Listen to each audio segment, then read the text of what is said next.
J'étais parfois livreur pour DoorDash les week-ends. Cela arriva il y a environ 1 an, et à l'époque, DoorDash venait d'arriver dans le coin. Peu de gens l'utilisaient. Mais si on travaillait aux bonnes heures, on pouvait quand même toucher bien plus que le SMIC. C'était un vendredi soir et j'avais reçu sur l'application une demande de livraison à plus de 8 km. La maison se trouvait sur une route secondaire enfoncée dans les bois et pas du tout éclairée. Si vous éteignez vos phares à cette heure-ci, vous ne voyez littéralement plus rien. J'avais déjà fait une livraison dans cette zone, mais il faisait encore jour, ce qui, croyez-moi, faisait toute la différence. Je ne captais pas beaucoup, alors c'était difficile de trouver où se trouvait la maison exactement. Après un moment, je la trouvai enfin. La maison ressemblait beaucoup aux autres maisons de cette zone. Elle était isolée et à 2 doigts de pouvoir être considérée comme abandonnée. Je me garai devant la maison, et puisque la visibilité était très limitée, je décidai de laisser mes phares allumés pour pouvoir déposer la nourriture à la porte.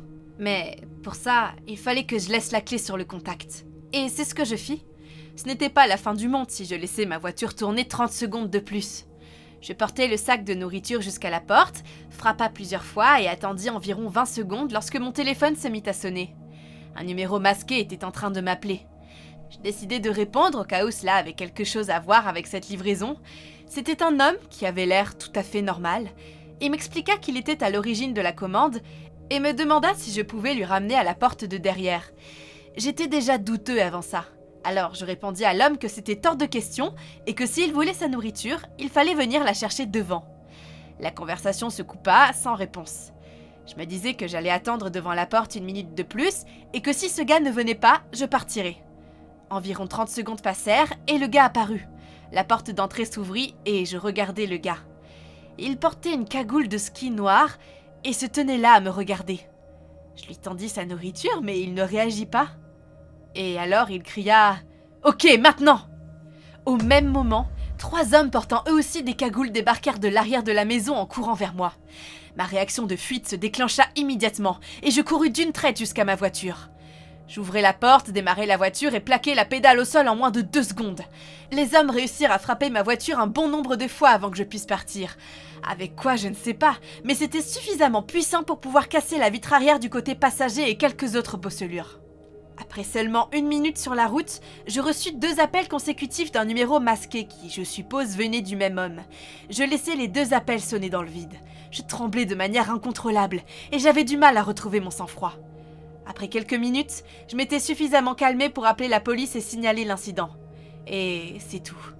Je ne sais pas ce qu'il s'est passé au final et je ne veux pas le savoir. J'ai essayé de m'éloigner de toute situation autant que possible. C'est plus que terrifiant pour moi de m'imaginer ce que ce gars-là aurait pu me faire cette nuit-là. Une partie de moi pense qu'il voulait juste me racketter. Mais une autre pense qu'il voulait me kidnapper. Ou pire.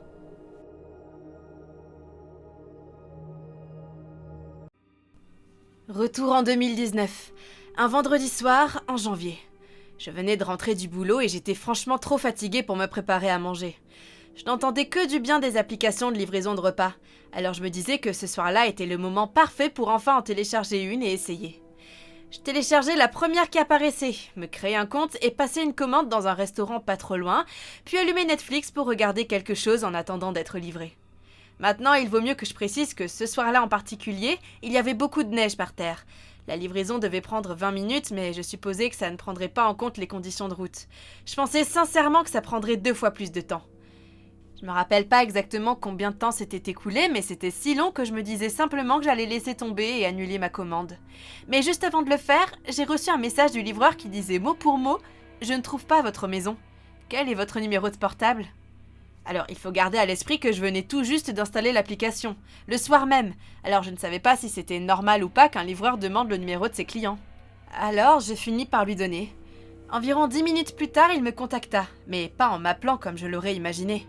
Le gars m'envoya un message me disant qu'il serait chez moi avec ma commande dans 10 minutes. Cela me perturba légèrement. Je croyais qu'il avait besoin de mon numéro de téléphone pour pouvoir m'appeler et savoir où aller exactement. Mais j'essayais de ne pas prendre cela au sérieux. À peu près 10 minutes plus tard, je reçus un autre message m'expliquant qu'il venait de déposer ma commande devant ma porte. J'allais alors la récupérer et lui renvoyer un message pour le remercier. Je pensais que ça s'arrêterait là, mais vers minuit, je reçus un autre message du livreur. Le message disait seulement « Ton sweatshirt était vraiment sympa ». Ça devenait vraiment bizarre. Le message impliquait que le gars était resté pour me regarder récupérer ma commande devant la porte. J'essayais de rester calme et répondis quelque chose comme « Ouais, merci, il est plutôt cool ». Je me rappelle pas du tout de ce qui a été dit ensuite, mais c'était une série de plusieurs messages qui disaient quelque chose comme « Alors, tu passes une bonne soirée? Tu fais quoi ?» et plein d'autres messages inoffensifs du genre auxquels je ne répondis pas. En fin de compte, je me disais que je ne connaissais pas ce gars et je n'étais pas obligée de lui faire la conversation. J'allais alors me coucher. Mais arrivé au lendemain matin, je me réveillais avec à peu près 20 messages et plusieurs appels manqués venant tous du même numéro. C'était à nouveau ce livreur. Le dernier message avait été envoyé à 3h du matin, et alors que je les faisais défiler, 2 d'entre eux attirèrent mon attention. L'un disait « Je suis devant chez toi » et l'autre disait « Je ne vois rien par ta fenêtre, il fait trop noir ». Mais ce n'était même pas le pire. Plus tard, en sortant, je trouvais des empreintes de pas dans la neige qui n'étaient pas là la veille, j'en étais persuadée. Donc ce gars ne blaguait pas. Il était vraiment venu chez moi. Et au vu des empreintes de pas, avait fait le tour de ma maison plusieurs fois. Depuis, j'ai déménagé et je n'ai jamais reçu d'autres messages de ce numéro. C'est la première et dernière fois que j'utilisais une application de livraison de nourriture. J'ai 27 ans et je suis actuellement au chômage. Je viens de me faire renvoyer de mon boulot parce que la compagnie pour laquelle je travaillais commençait à couler. Alors pour essayer de ne pas avoir de dettes, je commençais à faire des livraisons pour Uber Eats à temps partiel. Plusieurs amis me l'avaient suggéré, alors je m'étais dit que j'allais essayer jusqu'à ce que je trouve un autre boulot. À ma grande surprise, je me faisais pas mal d'argent. La seule chose qui ne me plaisait pas était certains des endroits où l'application me faisait livrer. Je vis dans une ville avec beaucoup de zones douteuses, que j'essaie d'éviter lors de mes livraisons. Mais ce n'est pas toujours évident. Cette nuit-là, un samedi, j'ai reçu une commande McDonald's. Je ne les accepte pas d'habitude, mais cette nuit était étrangement calme. C'était étonnant parce que les samedis soirs étaient généralement les plus chargés sur Uber Eats. Bref, je récupère la commande et me dirige vers l'adresse indiquée. Je réalisais instantanément qu'elle n'était pas dans la meilleure des zones, mais à ce stade, je décidais juste de prendre sur moi. Je m'arrêtais devant la maison et l'atmosphère était déjà tendue. Il faisait totalement noir, il n'y avait pas une seule lumière d'allumée dans la maison. Il y a généralement au moins une lumière allumée à l'étage ou quelque chose indiquant que quelqu'un était réveillé et en train d'attendre sa commande, mais la maison avait l'air morte. Je me garai tout de même, coupai le moteur, attrapai la commande et commençai à me diriger vers la porte. J'entrai sous le porche et alors que j'atteignis la porte d'entrée, je vis que la porte était légèrement entr'ouverte. Je toquai et ouvris alors un peu plus la porte. Je criai que j'avais une commande Uber Eats et un homme apparut immédiatement, comme s'il avait attendu juste là. Je l'observais alors qu'il se rapprochait, et je ne suis pas du genre à juger les gens sur leur apparence, mais ce gars était quasiment recouvert de tatouages de la tête aux pieds. Il était vraiment intimidant, on n'avait pas envie de le chercher. Il avait un air de frustration, voire presque de colère sur son visage. Il me fixait droit dans les yeux. Je soulevai le sac de nourriture, il le prit puis commença à fouiller dans sa poche. Je pensais qu'il allait me donner un pourboire, mais non. Avant même que je m'en rende compte, le gars avait sorti un couteau de chasse et le pointait vers moi. Mon estomac se noua lorsque je compris la situation dans laquelle j'étais. Il allait soit me prendre tout ce que j'avais, ou dans le pire des cas, me tuer. Mon esprit s'emballait, et pensant aussi vite que je le pouvais, je me retournai vers ma voiture, hurlai à Derek d'attraper le flingue et glissai ma main dans ma poche pour démarrer ma voiture depuis un bouton sur ma clé. Il n'y avait pas de Derek, et je n'avais pas d'arme non plus. Mais si je pouvais convaincre ce gars du contraire, j'avais une chance de sortir de là. Je ne pouvais que prier pour que cette menace accompagnée de la voiture qui démarrait suffise à convaincre ce gars que je n'étais pas venue seule. Et heureusement, ce fut le cas. Le gars me poussa en arrière et claqua la porte d'entrée. Je courus à ma voiture et arrachai presque la porte en essayant d'y entrer. Je partis aussi vite que possible. Et finis bien sûr par appeler la police. Mais je n'eus jamais de nouvelles par rapport à tout ça. Je supposais qu'ils n'avaient rien trouvé et que le gars était parti depuis un moment lorsqu'ils arrivèrent sur place. Mais je ne peux pas le confirmer. S'il y a une chose dont je suis sûre, c'est la chance que j'ai eue d'avoir une voiture avec une clé de proximité. Parce que je ne pense pas que le gars aurait cru à tout ça si je n'avais pas démarré la voiture. Je continue de livrer chez Uber Eats de temps en temps, mais depuis, j'ai toujours un couteau sur moi.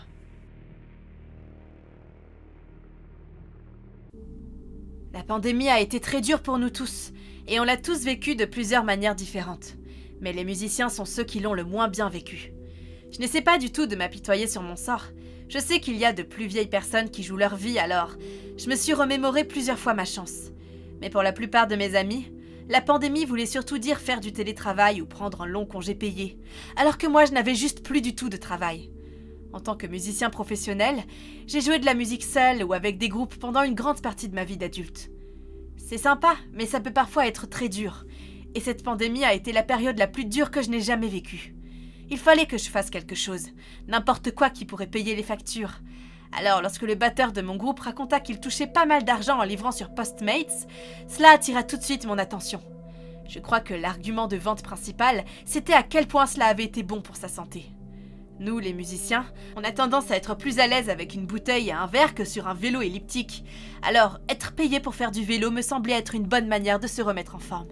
Alors, j'ai dépoussiéré le vieux VTT de mon petit frère, j'ai huilé les engrenages, je me suis créé un compte de livreur sur Postmates et j'étais prêt à commencer. Enfin, c'était un peu étrange qu'il n'y ait pas de vérification d'identité ou quoi que ce soit. J'aurais vraiment pu être n'importe qui, mais bon, je m'en plaignais pas à l'époque. J'avais besoin d'argent, vraiment besoin. Et j'aurais pu faire bien pire que livrer des bols d'açaï. Mais être livreur entraîna toute une série de nouveaux risques professionnels. Et il y a un incident en particulier auquel je n'ai jamais cessé de penser depuis qu'il s'est produit l'été dernier. Donc, j'ai cette mission où je dois livrer de la nourriture thaï quelque part à Brentwood, à cette petite maison seule et quasiment identique aux autres. Postmates faisait ce truc de livraison sans interaction à ce moment-là, mais j'avais l'habitude de rester pour vérifier que la personne avait bien récupéré sa nourriture. Il y avait parfois des personnes assez âgées qui commandaient chez nous puisque c'était leur seule option d'avoir à manger sans s'exposer. C'était très important pour moi de savoir que je pouvais aider comme ça, même de manière aussi insignifiante. Bref, le gars sort pour récupérer sa nourriture, et il n'est clairement pas aussi vieux ou infirme que je me l'étais imaginé, mais il a l'air fatigué. Et pas fatigué du genre le chien du voisin a aboyé toute la nuit, mais fatigué du genre j'en peux plus de ma vie. Comme si un profond épuisement s'était installé dans ses yeux. Il me remercia à travers son masque et me raconta que Postmates lui avait sauvé la vie depuis que sa femme était partie. Je pouvais vraiment le comprendre. Ma petite copine depuis bien des années m'avait quitté au début de la pandémie elle aussi. Elle n'arrivait simplement pas à gérer le stress et n'arrivait pas à être aussi loin de ses parents pendant une période si difficile. Alors je comprenais ce qu'il voulait dire. Comme je le disais, il avait l'air malade et fatigué. Mais il ne semblait pas dépressif ou fou ou quelque chose du genre. Il semblait juste faire ce truc macho d'intérioriser tous ses sentiments. Et à nouveau, je comprenais. Donc j'avais l'habitude de rester pour être sûre que les gens récupéraient bien leurs commandes et pour les remercier lorsqu'ils me laissaient un gros pourboire. Et waouh, le gars fatigué m'avait laissé un gros pourboire. Alors que je m'apprêtais à reprendre la route, je pris le temps de dire au gars à quel point j'étais reconnaissante de sa générosité avec ce pourboire. C'était littéralement grâce aux gens comme lui que je n'avais pas à mettre mes guitares en gage pour pouvoir payer le loyer. Il hocha simplement la tête puis dit « Ne fais pas les mêmes erreurs que moi, gamin. » Je n'étais pas un gamin, j'avais 28 ans, mais vu l'expérience qu'il semblait y avoir dans la voix du type, j'encaissais simplement sans broncher. Le lendemain, j'avais une autre livraison à faire dans ce coin-là, alors je décidai de passer près de la maison du gars. Je ne savais pas vraiment pourquoi. Je pense que j'aime avoir des habitudes ou quelque chose comme ça. Mais alors que je m'en approchais, je compris tout de suite que quelque chose n'allait pas du tout. Une voiture de police était garée dans l'allée du type et son portail était barré avec du scotch de police bleu et blanc. Il y avait un policier assis au volant de la voiture et il sortit pour me demander ce que je faisais sur une scène de crime. Je lui demandai ce qu'il s'était passé et il me répondit de continuer mon chemin avant de tourner les talons. Mais alors, à la volée, j'ai dit « Mais monsieur l'agent, c'est la maison de mon oncle !» Et je lui donnai le même nom que celui utilisé pour sa livraison. Aussitôt dit, le policier s'arrêta net, puis se retourna et soupira. C'est à ce moment-là que je compris que ce n'était pas simplement une intrusion ou un vol de voiture ou autre. C'est là que je compris que c'était pire que ce que j'aurais imaginé. Le policier dit quelque chose comme « Écoutez, je suis désolé, mais il vaut mieux que ce soit le parent le plus proche qui vous l'annonce. Et puis les enquêteurs ne savent pas exactement ce qu'il s'est passé pour le moment. » « Est-ce qu'il va bien ? Mon oncle va bien ?» je demandais. Il a été amené à l'hôpital, mais après ça, je suis pas sûre. Je suis vraiment désolée, monsieur. Il fallut que je fasse mes propres recherches pour découvrir ce qu'il s'était réellement passé. Et à mes yeux, c'était bien pire qu'une intrusion ou autre. Le vieil homme, celui qui avait été si généreux avec son argent et ses conseils, avait fait une dépression nerveuse totale, exactement le jour où j'avais livré. D'après ce que j'avais rassemblé, il râlait et délirait dans son allée. Et lorsque la police était arrivée, il leur avait mis une arme sous le nez. Et c'est tout ce que l'article disait. Il l'avait abattu, juste là, dans son allée. Je ne sais pas s'il essayait d'en finir en se faisant tuer par la police, ou s'il était vraiment en dépression nerveuse. Mais si tout ça s'est passé le soir où je lui ai livré sa nourriture, alors j'avais simplement donné à ce type son dernier repas. La dernière chose qui avait passé ses livres. Et quelques heures plus tard, Il est mort. Je ne sais pas pourquoi, mais ça m'a tracassé énormément pendant les semaines qui suivirent. Je n'arrêtais pas de penser que si j'étais restée, si je lui avais posé plus de questions sur ses problèmes ou sur sa vie en général, peut-être que ça lui aurait donné la force de continuer. Au moins quelque temps. Ou peut-être que c'était inévitable. Peut-être qu'il l'avait planifié et que rien de ce que j'aurais pu dire n'aurait changé les choses. Pendant très longtemps, c'était le genre de pensée dont je n'arrivais pas à me débarrasser. Comme si le gars était un fantôme qui me hantait, peu importe où j'allais ou ce que je faisais.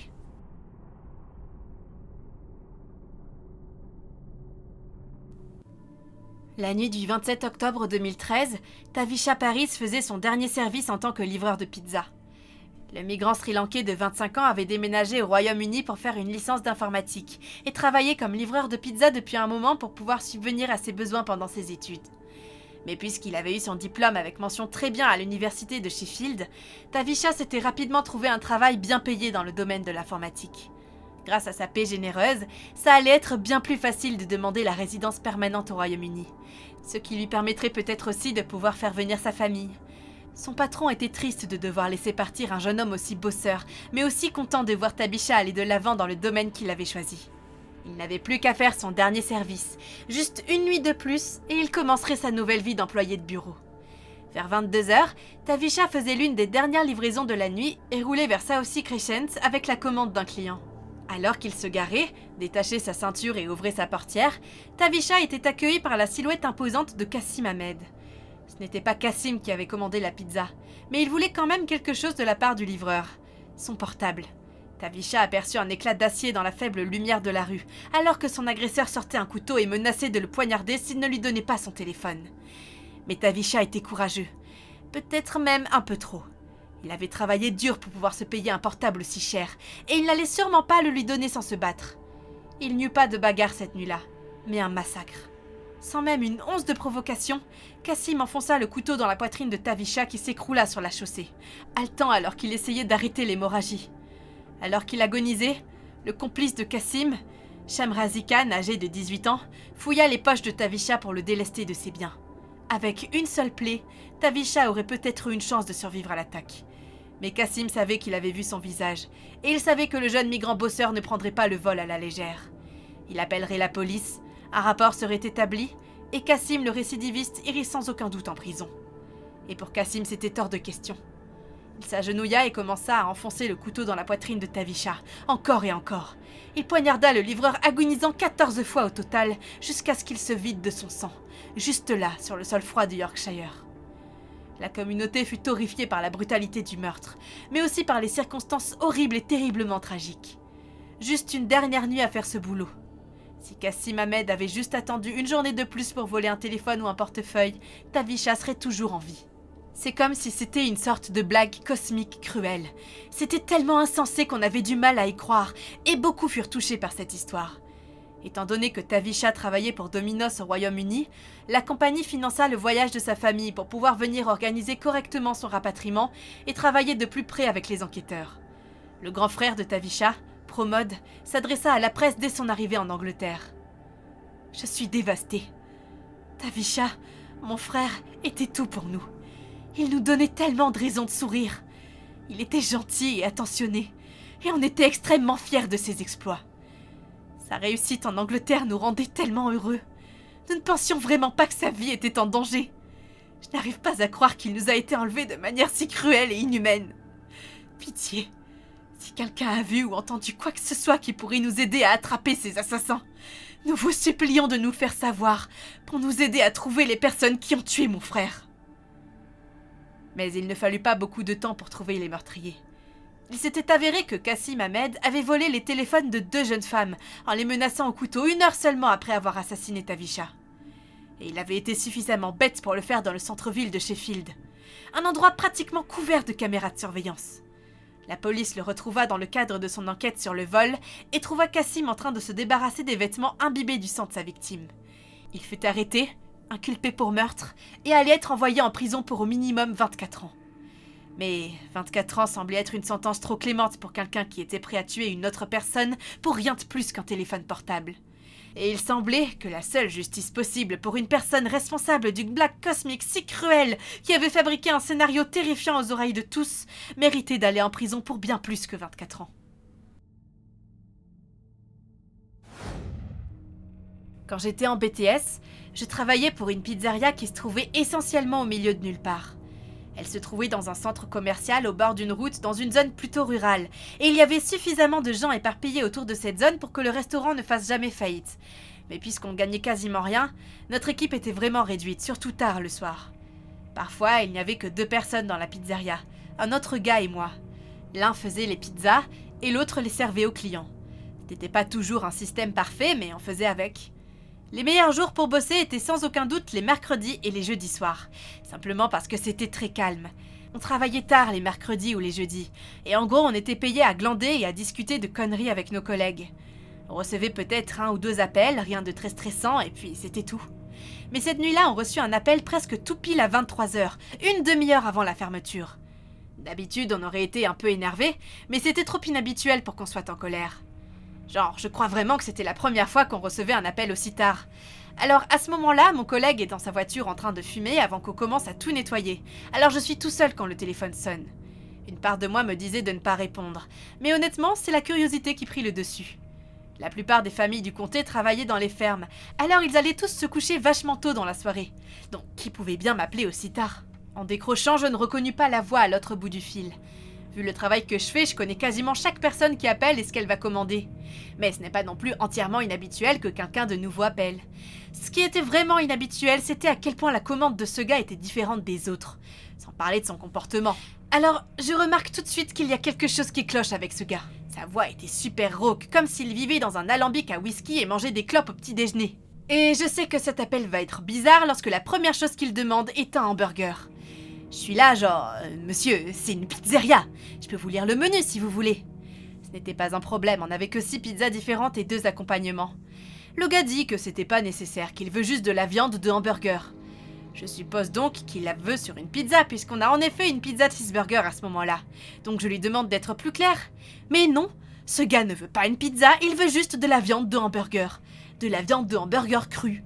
Je ne sais même pas si j'ai le droit de vendre de la viande de hamburger crue. Genre, je sais que ça se fait. Je suis quasiment sûre que c'est la base d'un steak tartare. Mais je me disais qu'il devait y avoir une genre de loi sanitaire contre. Je demandais à mon collègue, qui était bien trop défoncé pour me donner une réponse ferme. Alors je répondis honnêtement au gars et lui dis que je ne savais même pas si j'avais le droit de lui vendre. Le gars commença à me supplier et à m'implorer si fort que je restais sans voix pendant un moment. On aurait dit que ça l'obsédait tellement que ça faisait presque peur. Donc à ce moment-là, j'ai encore plus de doutes.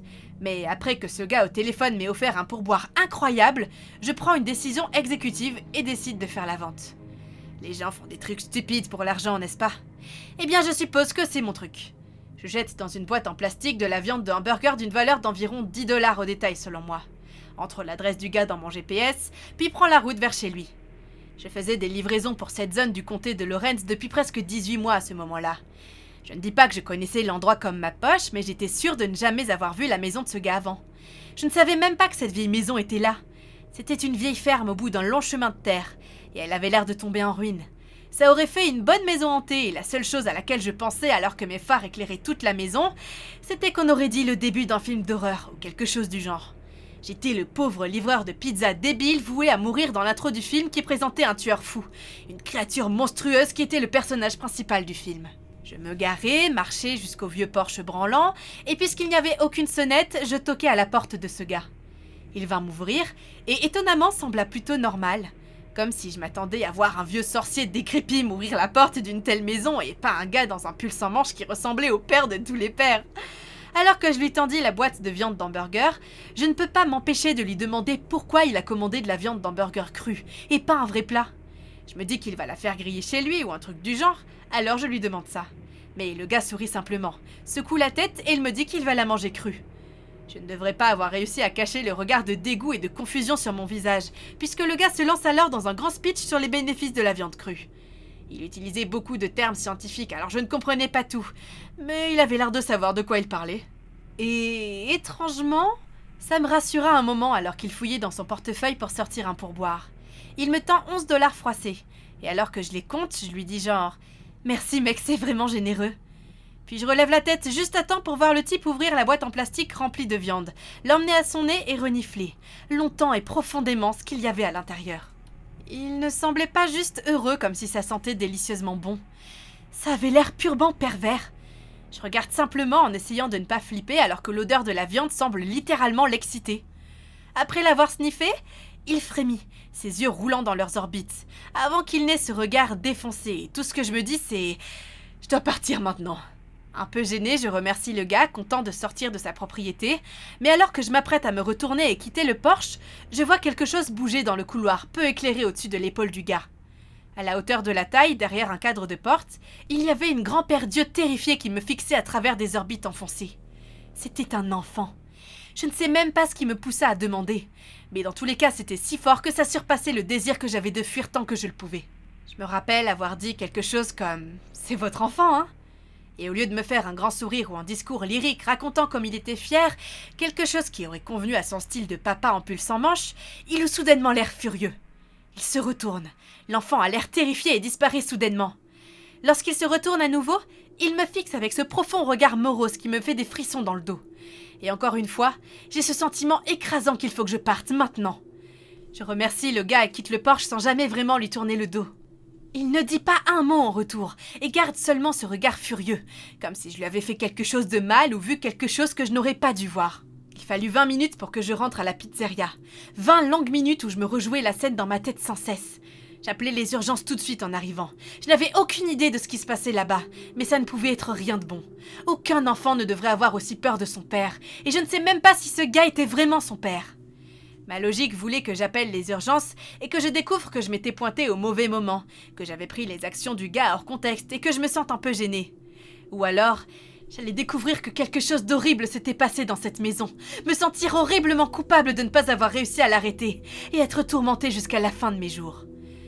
En revanche, je ne m'attendais pas à ce qu'il y ait une troisième option, une bien pire que les deux premières. Donc j'appelais la police qui alla vérifier. Puis l'adjoint me rappela pour me rassurer en me disant qu'il était allé là-bas, avait tout vérifié et n'avait rien trouvé d'alarmant. Je me disais qu'une fois qu'il m'avait dit ça, je me sentirais mieux, et un peu bête d'avoir inventé tout ça, mais tout de même mieux. Mais ce n'était pas le cas. Je n'arrivais pas à croire le type, parce qu'il ne pouvait pas avoir vu la même chose que moi et être parti comme si, ouais, tout allait bien dans cette maison. Je ne fis plus jamais de livraison pour cette maison, et je ne me plaignais définitivement pas de ne pas avoir à faire d'autres livraisons étranges. Mais je me demande encore aujourd'hui ce qui se passait avec ce gars et son enfant. Et si j'aurais dû enquêter un peu plus ou pas. Parce que la chose qui me tourmente le plus, c'est qu'il y a peut-être un enfant quelque part qui traverse l'épreuve la plus horrible de sa jeune vie, en se demandant « Pourquoi est-ce que ce gars ne m'a pas aidé ? Pourquoi ne m'a-t-il pas aidé ?»